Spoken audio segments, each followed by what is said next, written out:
Hi, my name's Ellen from the Spellbound Bead Company, and I'm going to show you how to make this really tactile Slinky bead strand.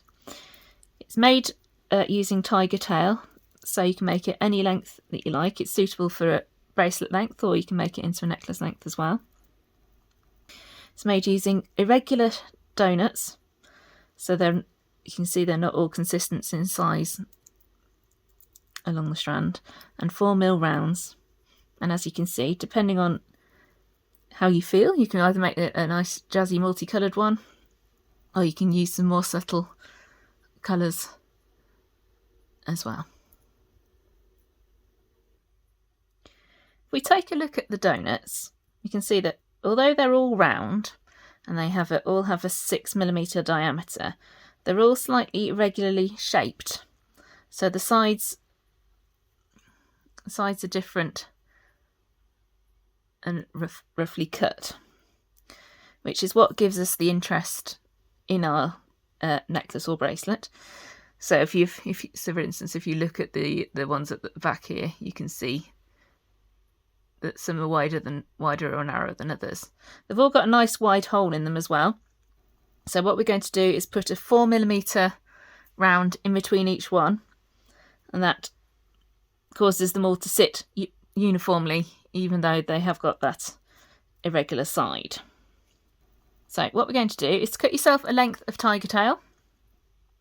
Obviously, depending on if you're making a necklace or bracelet, depends how long you want to make your length of tiger tail. Just remember that you need to leave a good inch or so on the end of it, preferably 2 on the end, just to make it easier to finish off.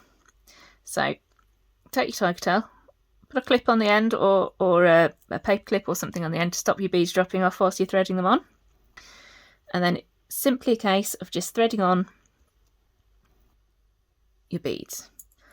So alternating one of your donuts and alternating them with a 4mm round.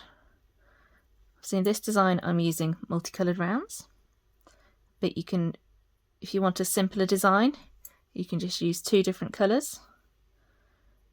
One colour for the rounds and one colour for the donuts. Donuts do come in slightly different metallic shades. Here we're just using the standard gunmetal one, but there is a blue shade and a purple shade as well.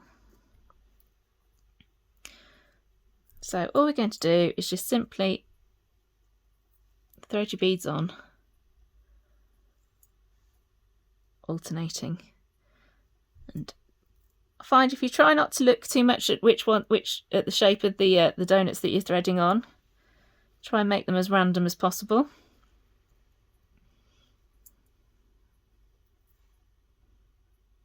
And then just thread your beads on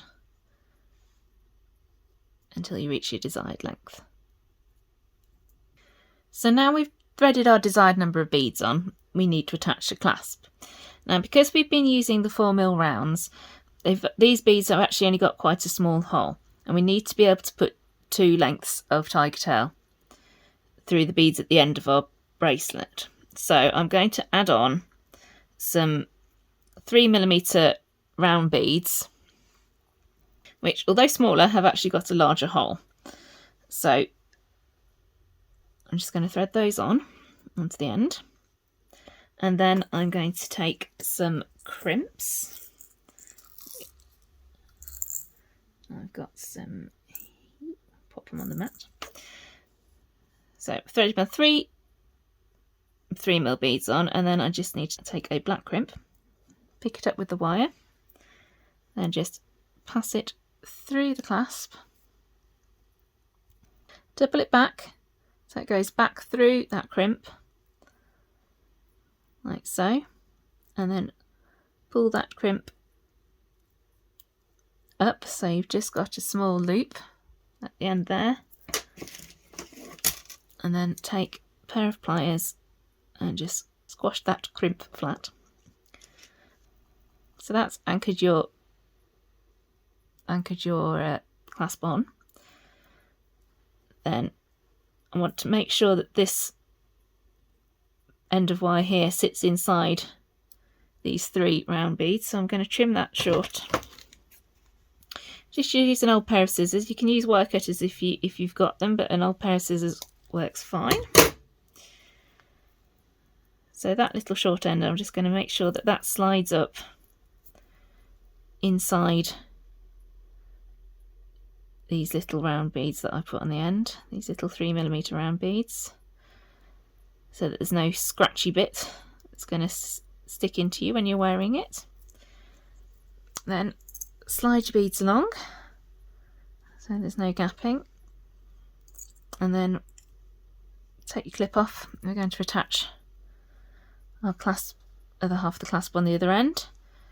Now I've forgotten to put one of the 4mm beads at the start of here, so just to make it look even, I'm going to add that bead on. That's the purple one. Then I'm going to add on again my 3mm round beads, like so. Pick up a little crimp, pass my wire through the ring, and then back through the crimp, and then back down through 2 of those little round beads, and then pull it up tight there, making sure that there's still some movement in your bracelet, because you don't want it too poker tight. So then squash your crimp fat and trim your wire, and then make sure that that little end pops inside the round beads. Oops. And there you have one little bracelet.